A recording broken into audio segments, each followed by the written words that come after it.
Before we start, can somebody look up on Google what is stamped on the first Bitcoin? Maybe I can change your perspective today. I wanted to show you guys my agent swarm today because I was primarily going to talk about how AI is assisting my blockchain business. What was the answer? What was written on the first Bitcoin? Did anybody look it up?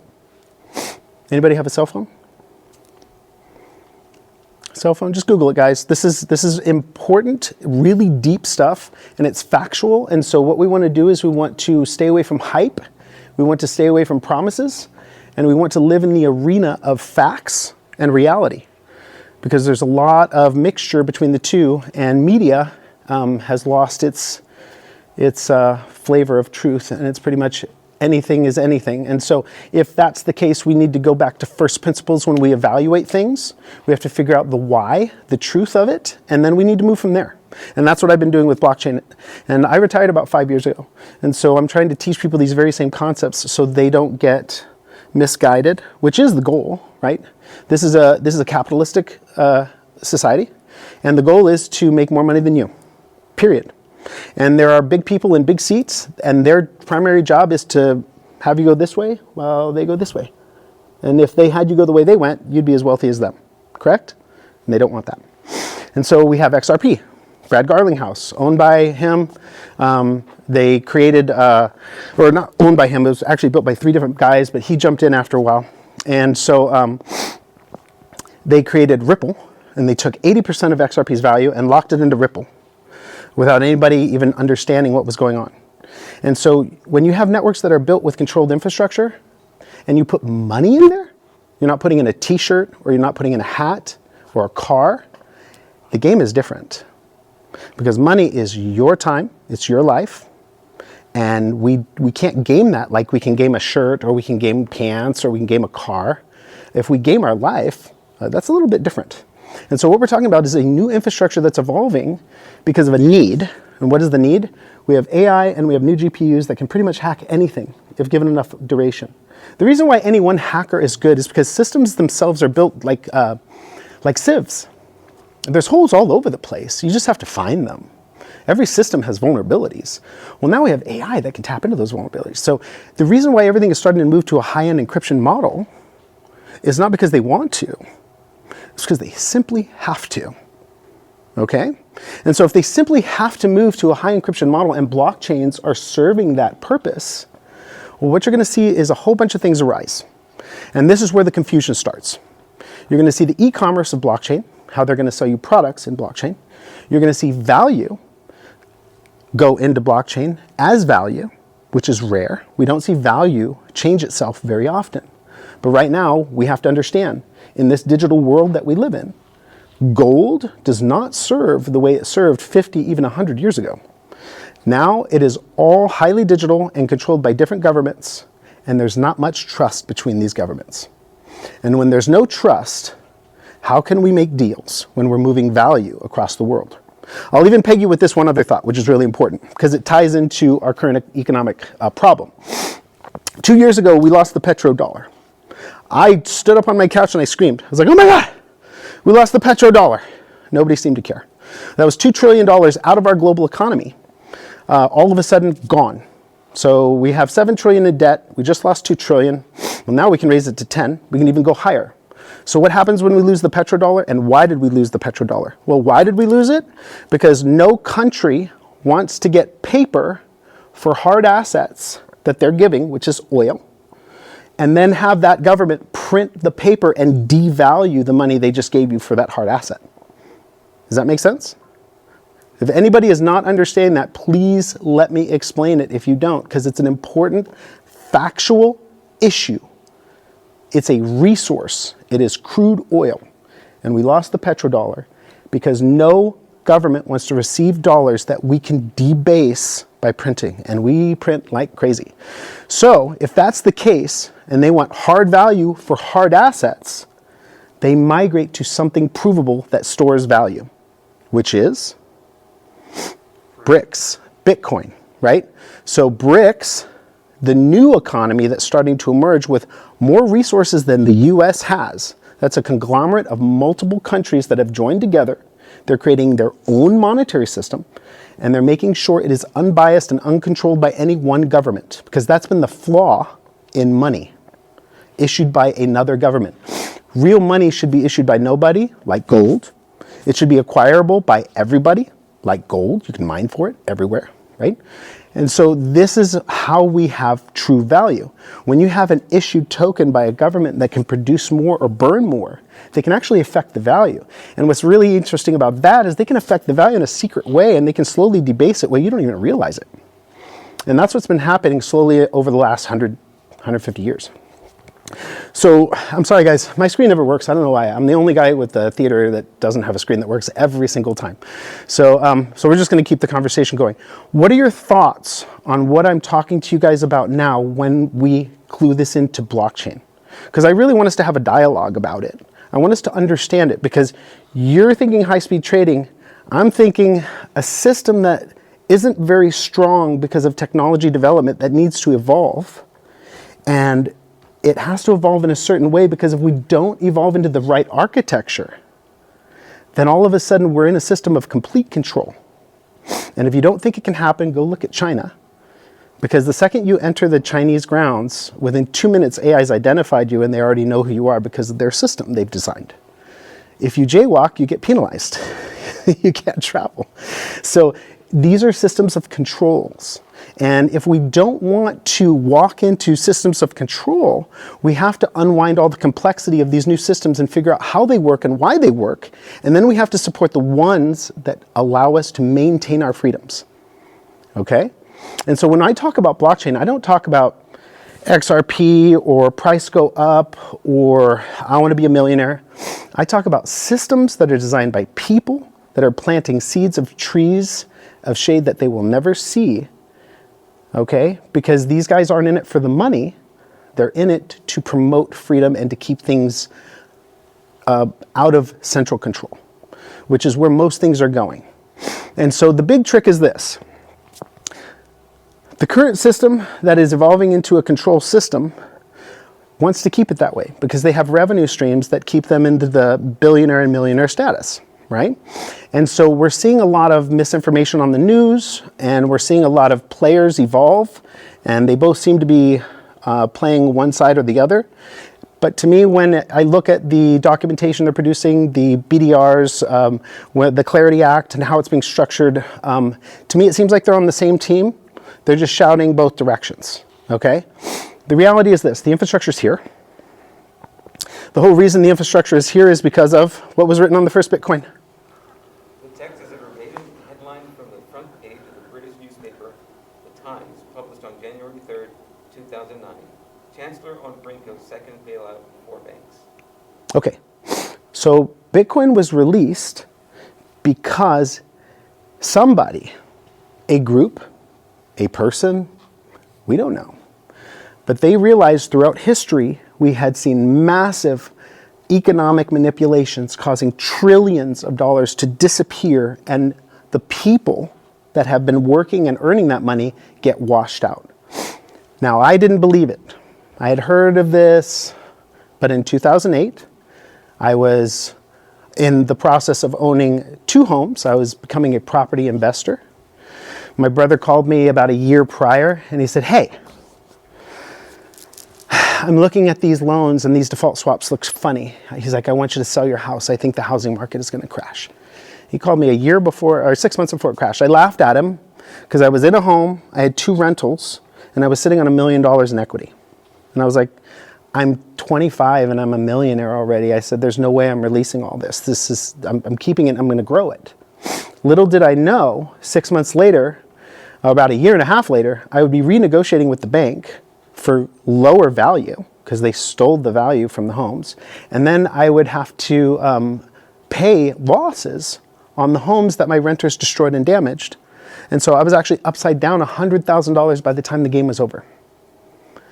So when I went and started to research this particular event after it had cleared out, what I had realized is that stamp leads to this event, the housing market crash.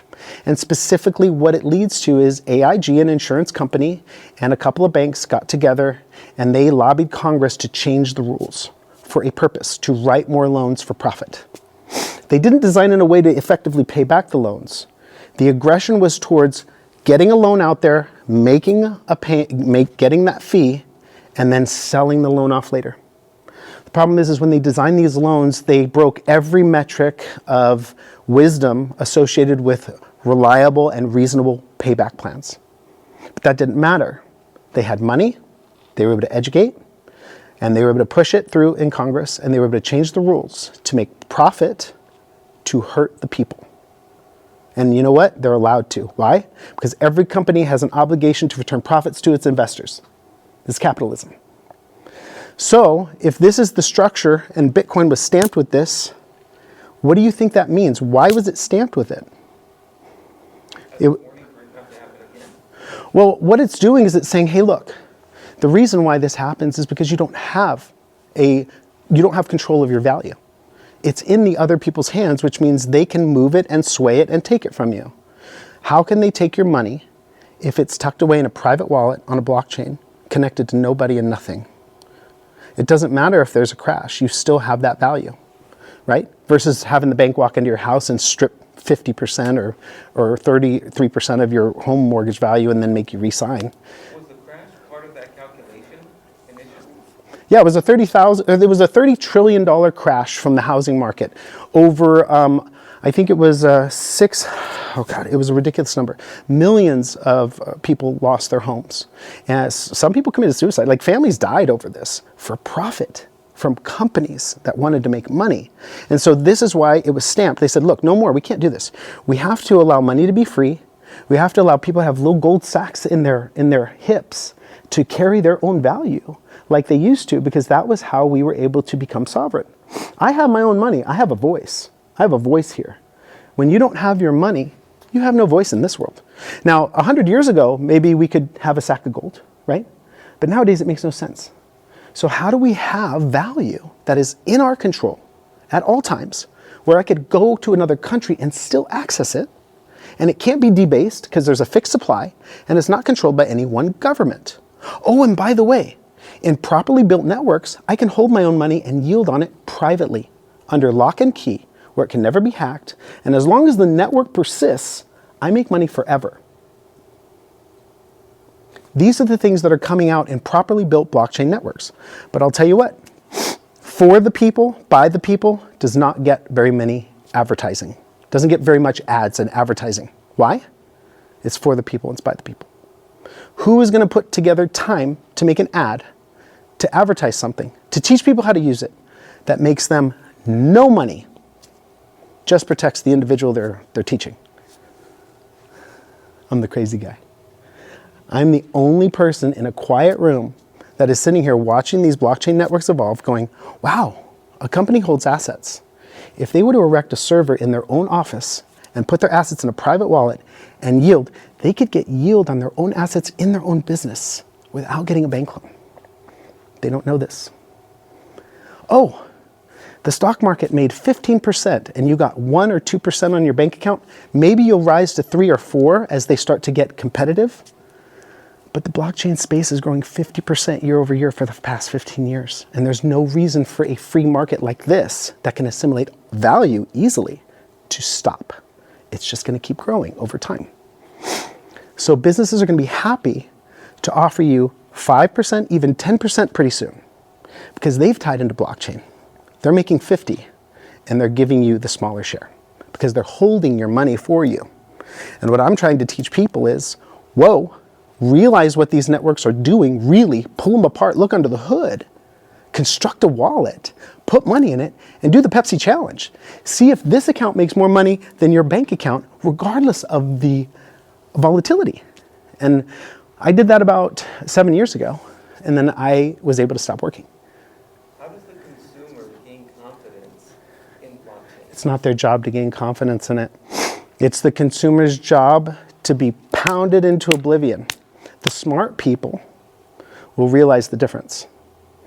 I'm sorry, you guys, this world is divided into many different minds. And some minds are just going to jump off the cliff like a lemming, and they're going to fall right into a pit. And what history has shown me is the people that gravitate towards the fundamental principles of what is true, they are the ones that always survive. And so I started looking at blockchain and mirroring blockchain networks to gold, because that's what we've favored for the past 6,000 years plus. And the only blockchains that I can see that mirror gold in its attributes is Bitcoin and Cardano. Just those two. You're smiling, right? You mean that ghost chain? That one nobody talks about? The one everybody says is trash? Why? Why did they say it's trash? It's fixed supply. It's utility. It's compliance. It's self-yield. There's governance and voting. And it's never been hacked. And it's the longest running blockchain ever. Even Bitcoin doesn't have a record like that. Yet, the only blockchains that are being pushed have front running, have no cap supply. They're pushed by big Wall Street. And they're saying funny things like demand shock. So if you're not a finance person, you might hear these things like supply shock, right? But if you're not a finance person, you might confuse the term demand shock. First of all, supply shock is when there's a supply-demand issue, and you only have so many, and everybody wants it, and so the price skyrockets. This is why Bitcoin is so valuable. Because when people realize there's only 21 million ever that will ever be made, and value can pour into it, you're going to want to have some. Okay? Ethereum. I know you guys are waiting for this. How many? Look it up. What's the supply on Ethereum? What's the cap supply on Ethereum? Look it up. It's public information. I'm not making it up. Give me the supply cap for Ethereum, because if Bitcoin is so popular because it has a fixed supply, and that's the crux of its existence, there's only so many, so it'll expand in value, then I want you to go to CoinMarketCap and tell me what is the capped supply for Ethereum. What's the symbol it shows? Infinity. So you're telling me the same people that lobby our Congress to produce profit, to hurt the people, are now online pushing an infinity network, just like the dollar, that you can print to infinity, that has front running in it, that has gas fees. Why are gas fees important? They class people. The rich can get their transaction done first, the poor have to wait. We can't have systems that class people on their transactions. Do you understand how important that is? A lot of people don't realize the base principles that are so important for the infrastructure to be built upon. And what's going to happen is popularity is going to drive us into a chain, and that chain is going to log onto us and never let go. So we have to understand the infrastructure, we have to understand the utility, and we have to understand the access. Does it matter if I own gold if I can't get to it? People are buying gold certificates, and then they're reselling certificates on certificates on certificates. What happens when people say, hey, I want the gold? Oh, well, we sold that 10 times. You can't have the gold.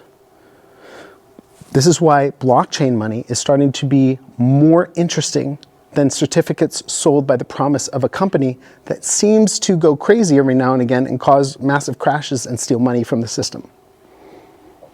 Has anybody ever heard of that? Like Bernie Madoff? You guys ever heard of like all the scams that have happened? There's a scam every 10 years. I actually did a research paper on it. There's a scam every 10 years, every decade. There's a massive liquidation to our economy in the form of trillions of dollars leaving. And 2008 was one. And so that is why we're looking at blockchain from a different lens. So how many of you guys have downloaded a blockchain wallet? Okay. Have any of you guys ever, who built the wallet? I was on Exodus, and I have one on So you don't know who built it? Some company built it, and you download it, and then you put all your money in it. Okay. So I teach people how to go to the blockchain, the Bitcoin core. I teach them how to take the code and build a private, one-of-a-kind wallet that is unique to nobody and nothing. This is where the security lies in blockchain, being that molecule in space that nobody knows about. Not downloading a wallet and using a wallet with a brand and a name on it where we don't even know if their algorithm generator is pure. There's this thing called entropy. Okay? And so in math, when you set something at 0, that is its starting point. And then we add in randomness, right? And then we generate a key off of the randomness. And that's how you create a wallet on blockchain. Well, if everybody downloads the same wallet and the starting point is the same, then you can actually take AI and you can develop entropy speculations based off of the starting point. And that is very dangerous. So it makes way more sense to take a microcomputer when you're talking about your money, right? Build a private blockchain wallet that nobody ever knows about in any way. They can never know about it. It never hit the internet. And then you start signing transactions offline for that. That's $1 billion wallet. That is a wallet that does not exist. There's no trace of it, and you can store as much as you want in it. And that's where the interesting thing of backups and proper security come into play. But why are we doing this? Again, let's go back. We're doing this because we understand that our current system is slowly designing a way to hold all of our value, and that historically has been dangerous. I'm not saying something's going to happen, and I'm not big conspiracy theory, but I'm saying if we allow it, then we are vulnerable. If we just don't allow it and we say, no, we're going to support systems that allow for freedom. I want self-custody and I want yield. I don't want to have to send my tokens to somebody and get yield, and then he locks them out, or he steals some, or I don't get my yield when it's unlocked. I want it in my wallet. I want 5-day deposits, and I want to be able to treat it like a passive income. Networks are like that. Good networks are like that. Free networks are like that. Control networks, gamified networks that are pushed on you. The only reason they're pushing and advertising it is because they can make money off of you. Otherwise, there's no reason to do that, right? If you're hearing about something all day long and everyone's like, go get in it, get in it, get in it, it's got to be a scam. You have to check the metrics. Is it decentralized? Who owns it, right? Is there self-custody? Can I actually hold the money myself, or do I have to swap it through a hoop, through this chain, and then I nest it in here, which means if I ever had to get out in a hurry, good luck. I'm 3 locks behind and I'll never get that money out. It'll all disappear, right? And so you have to understand access. The rails are just as important as the asset itself. So we can have a decentralized asset with a fixed supply that allows you control and yield, but if it's on a corrupt network, and you try to get it, and you can't get it because the mechanisms, the infrastructure, the way it built, kept you away from it, that's another flaw. So you have to look at everything as it's being built now. This is all so new, you guys. And here's what I see. I see a lot of very aggressive alpha males that want to rule the world, trying to build chains and then use their powers to get connected into finance and have that be the primary chain of function. And the reality of this is the people have always chosen money. So we have a chance to rally everybody and to say, hey, we should probably use chains that are decentralized, allow for self-custody, private yield, where we have a voice to vote if we want to make a change. Technology changes. If we have our money, we should be able to like, hey, this new tech, I want to vote for this new tech. This is good new tech. You should be able to vote and have a voice, right? So, and it should also be self-funded, so it can never die. So if you have all of these components, what you have is a really robust value system for the future that can't be hacked by the new AI and the new GPU chips, right? Any concern about quantum and crypto? Anybody? Who's concerned about quantum and crypto? I'm about to help you dismiss it. Okay, so yes, quantum and crypto. Okay, that is a fact. Right now, we are on 4 qubits. When it comes to quantum computing, keeping the state at absolute 0, punching that molecule, watching the states match, we are at 3 qubits. It's insane. So incredibly hard to get to 3 qubits. But for a quantum computer to have the capacity to go through the data to reverse engineer one wallet, not to crack the blockchain entirely, just to open one wallet, will take a quantum computer the size of the moon, and will have to be a level 5 society, meaning we will have to have infrastructure wrapped around the sun to extract energy from it, because it would take so much energy to do the computation that's what we would need to break blockchain. How do I know this? Well, just recently we had a quantum computer group come up, and they started to design a way to break it. And then they did the math. And they were like, okay, we're at 3 qubits. We need 10 to the 20th qubits to be able to bust blockchain. And then they calculated how much power 10 to the 20th qubits would be. And that was when they went to level 5, and we have to have infrastructure around the sun and extracting percentage of the sun's energy, like 5 or 10%, to actually compute to that point. So, can quantum break blockchain? Yes. Does it have the resources to do so? No. Will we see it coming before it gets there? If they're starting to build stuff around the sun, we're going to see it coming. Okay? And so, if anybody comes to you with, oh, I'm not doing it, man, because quantum's going to beat it next year, you know, we'll go have a beer and watch sports. If that's being said, then they clearly haven't really evaluated what's going on. And so that's important. So don't listen to hype. Don't listen to fear. Look at facts, okay? And the facts are, NVIDIA's got these GPUs. And they're coming out. And they're coming out so much that they're renting out locations where developers like me can all sit and we can all kind of try to figure out and think how we're going to wrap our heads around this. And the only thing that we can think of is everything needs to be migrated into an encrypted environment with a certain level of encryption. That would be the SHA-256 hash encryption. And we need to start communicating exclusively in that way. And the internet actually operates a lot like that with certificates. But none of your data in your computer is that way. None of our cell phone environment is that way, except for Apple. They just created encrypted messaging. And so they're starting to evolve into this environment, but they're not going to do it all at once, and we are vulnerable. Why? Because we don't have the resources and the infrastructure. We don't have the IT team, and we don't have the research to look at our network and say, hey, how is our computer vulnerable against an AI attack that's using an NVIDIA GPU, and how do I protect it? Who has that in their home? We don't. And so if money is a website and a click away through our computer, how quickly will it be for an AI to get in your computer, act like you, and move money out of your account without you even knowing? These are the concerns that real developers are looking at, not which token's going to go up or down. It's how do we solve this so the entire world doesn't get raked over the coals a million at a time because AI can just duplicate itself and keep going, right? You get one bad hacker, you can affect 1, 10, 100 people. You get an AI hacker, now you're affecting a nation, right? And so this is really important to understand. So what do we do first? Well, we triage the situation. How do I empower myself if this goes down? I got to get my money out of current infrastructure and get it into an encrypted environment where nobody can get access to it. Let's put a percentage of our value in a blockchain private wallet that we have, and let's have it yield so we make some money too, right? These are the thinkings of the people that come to my door. And they're like, James, we heard you do some pretty crazy stuff.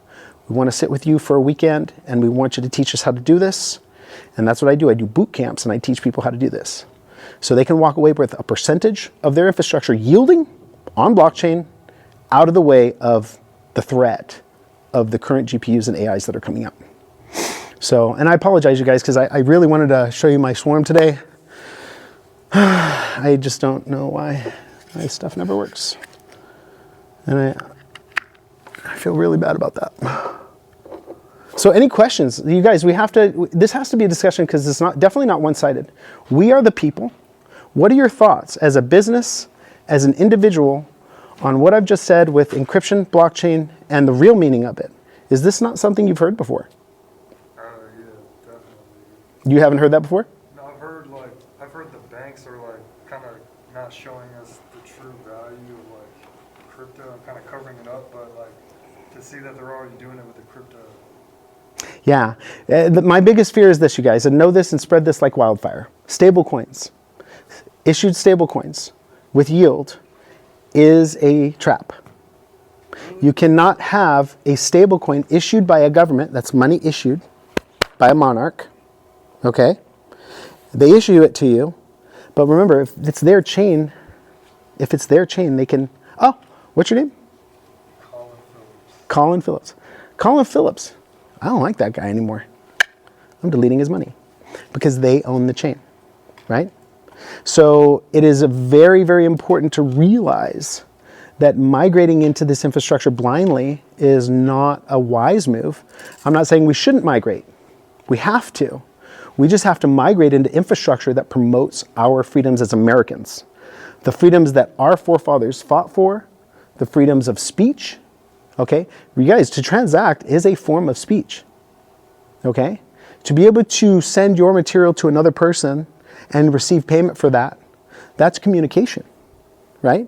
And if anybody can get in between you and that communication between another person and take something, that's a middleman and they don't belong there. That's control, right? And so, unfortunately, this is why the systems are developing the way they are right now.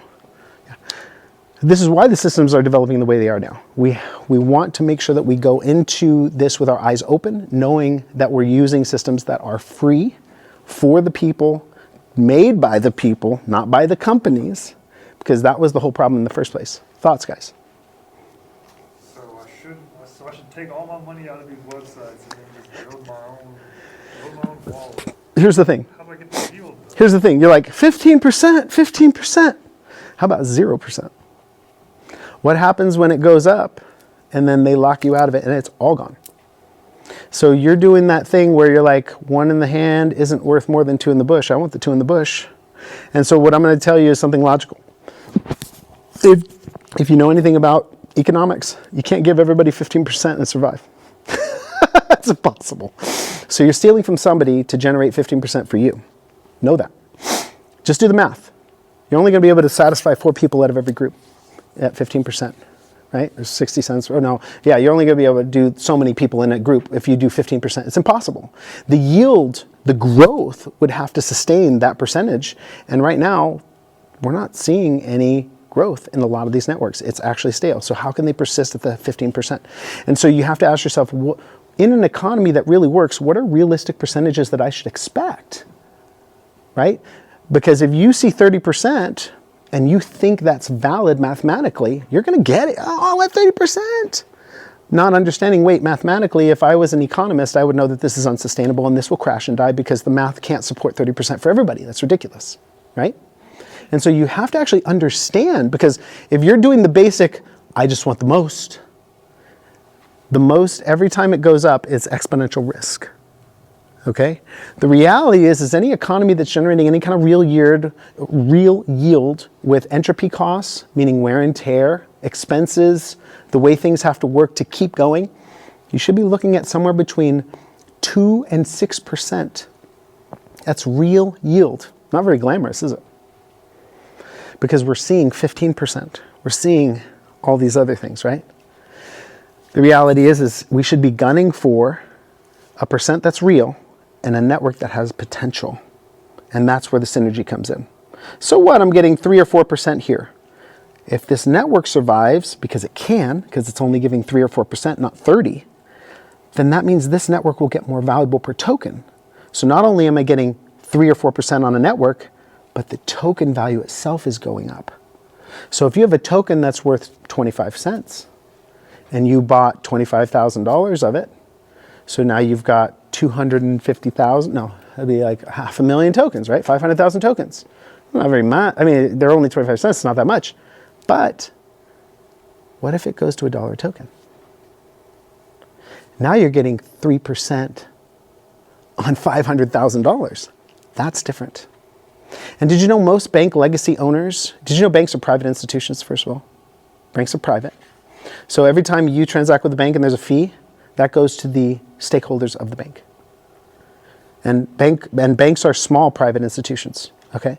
So they're getting 1 or 2% on transactions in the bank, these legacy bank owners. And they're the billionaires of the world. You know, they're riding yachts. Why? Because there's so many transactions happening in the bank at any one time. There's literally millions in transactions flowing at any one time. And so this creates the imbalance in our economy. We have a small group that's funneling money through everything, making a little money off of everybody, and then we get the super rich, and then we get the poor, right? It happens slowly over time, but that's how the design is. On new blockchain networks, it doesn't work that way. okay? It breaks that mold so people can't do that. What it does is it returns yield to every single user equally. That's fair. That's even distribution. It breaks the people getting rich while people stay poor. Everybody just stays good, okay? This is what matters in blockchain networks. Not what token's gonna pump, not what they're talking about or what matters is it even distribution? Are the rails sovereign? Can I get access to my money? Is the value preserved or will it be stricken or controlled? And can they change the rules of the chain to debase my value? Why? Because this is why we're here in the first place. This is why the whole thing started. And then all the bad guys were like, hey, we have an opportunity here. We can throw out so much bad news, fake news, and we can pump our chains and be icons and stand there and tell them it's going to be great. And then we're going to buy Bitcoin in the back end and tell them not to touch it. Touch this. Don't touch this, right? Because every time you're looking at XRP or you're looking at Doge, you're looking at anything, you're not looking at Bitcoin or sovereign networks like Cardano. You're looking at their stuff. So they're doing this, look left while they go right. Okay? All you have to do is ask yourself this one question when you're looking at a blockchain network. Is this good for me? It's a selfish question. And what you're going to do is you're going to start to say, that's good for me, but this might be better for me. This is 15 or 30%, but this has never been hacked and it's 4% and the network's growing. 30% will be dead in 5 years because they can't sustain that model. 3% sustainable and it's highly secure. You see the difference? One's going to get you in there for the moment, that hot ticket, and then it's going to drop, while the other is going to steadily grow in the economy as it slowly integrates because it can sustain over time.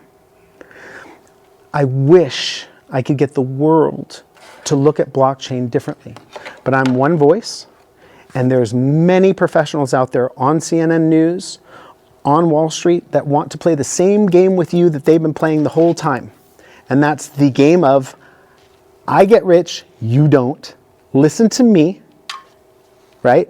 Listen to me because I'm rich, right? Look at how fancy I am, I'm so rich, right? Listen to me because I'm rich, but you're never gonna be rich because I'm taking the lion's share of everything that I'm telling you to do. And that's what they're doing. Bank is giving you 1 or 2%. Stock market made 15. Why is the bank giving you 1%? They're literally taking 14% off of you and we're broke? And now they're yelling at blockchain environment saying, hey, that's an unfair advantage. You're offering unfair competition. There is no competition. You're stealing 15% yield from every person that holds an account with you. And that is reality. That's not conspiracy. Go check your account. That is reality. If the market is doing that well, and you're getting 1%, and your money is in the bank, and they're putting it in the market, where's your share? So this is why blockchain came out. This is the reason. And the problem is when I first started, there was 100 chains. So you had 101 shot of doing it right. Then after the second cycle, thousands of chains. Third cycle, hundreds of thousands of chains. We're in the fourth, fifth cycle, million chains. You have a 1,000,000 to 1 chance of getting it right because there's so much noise out there. But guess what? 2 chains have persisted over time. They always remain in the top 10 and they keep rising and they keep adding compliance, they keep adding features, they keep adding function. And so if that's the case, we have to ask ourselves, how are we looking at blockchain and are we looking at it in the right lens? Am I looking at it from its real inception point and why it's here and acting appropriately because of that narrative? Or am I going off of another narrative of promises of riches and fun and no responsibility and everything's great? Because one of them is reality and one of them's not. In reality, I was at Topgolf and we were talking about the hack of these GPUs. That's reality, okay? So anybody telling you everything's fine and we're just gonna buy chains and get rich, they're missing, they don't understand what's happening. They just don't. And so you will be that much more wise to be like, hey, you know what? Maybe we should look at blockchain different. I noticed that when I do this, my money's locked up. I don't know if I like that. I notice when I do this, the yield is great, but there's a lot of hoops to get through to get my money out. I don't like that either. Imagine you getting paid in your own wallet every 5 days and you didn't have to do anything. You didn't have to trade it, you didn't have to pull it out, you didn't have to lock it. It's all liquid and you're just yielding. That's a free network. That's what blockchain's here for. That's why it's here. That's why it's stamped on the coin, right? So if I could do anything to any person, it would be this. Please consider looking at blockchain from a different lens and stick with the realities and dismiss all the promises. Because if you start dismissing, okay, that's a great story, it's a great promise, it's a great narrative. What's the reality? How does your chain work? Are there locks? What's the percentage? Why? Is it decentralized? How many tokens are there? Right? These are the realities, not the, we're gonna be the best chain in the world. Doge is going to #1. Right? None of that. That's not real. The reality is, how does the chain work? Does it free me or does it lock me up? Okay? And so please, when you talk to blockchain, when you talk to people about crypto, right? I say blockchain because that's what it is. It's blockchain technology. You know, every data block has a hash on it linking it to the next block. So it's a chain of blocks of data. It's blockchain. It's encrypted blockchain data.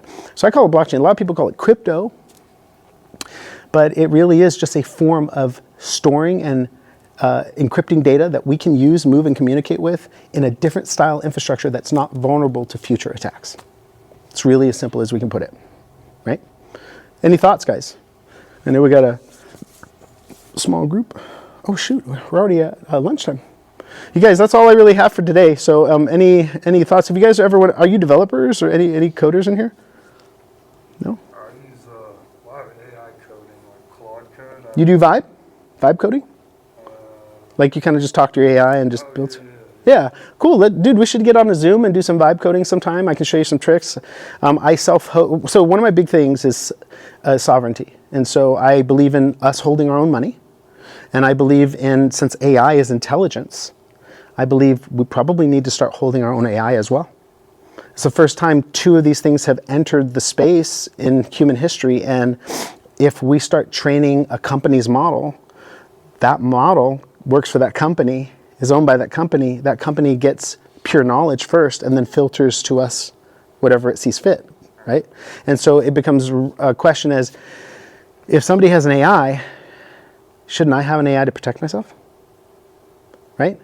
I have 6 AIs running on my server and one of them is a network sniffer. So he's actually prowling my network looking for infiltrations, right? I need that. Why?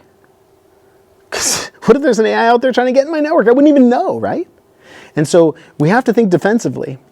And if we can think defensively like that with blockchain, like, hey, I'm not going to lock my money up. I'm not going to download a wallet.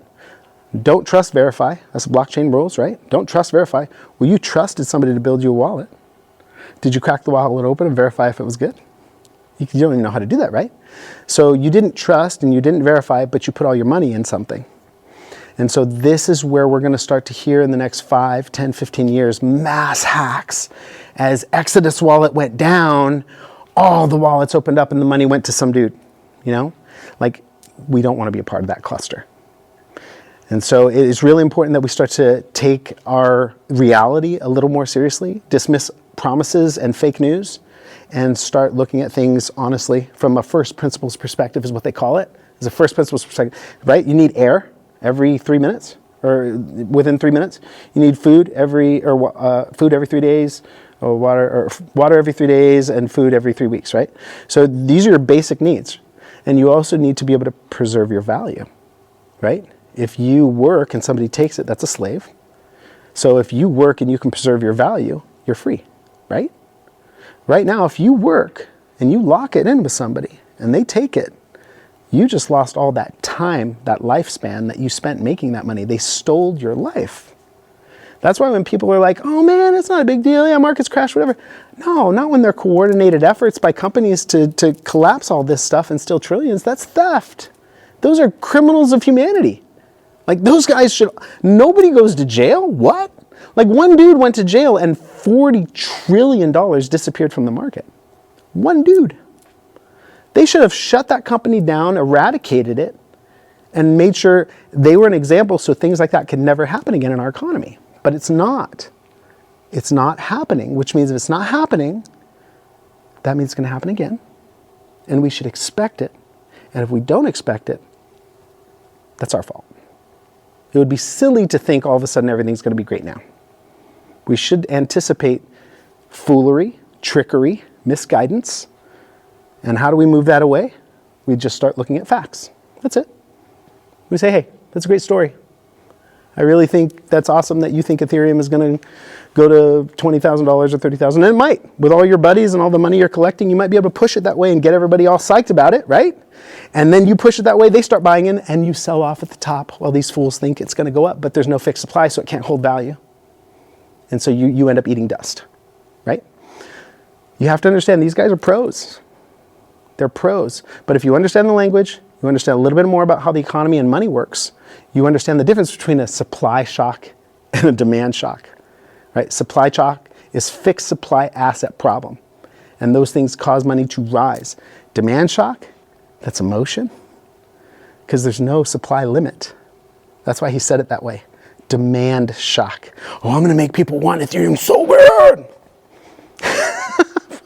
But there's no fixed supply. There's no fixed supply. He's just going to sell it right off on everybody. And so that's the important thing to realize, is that looking at things from first principles perspective, looking at things from reality, and dismissing hype is really the best way to navigate blockchain. All right, guys, that's all I have for us today. So thank you so much. Once again, no screen. I don't know what to tell you. All right, thanks, man.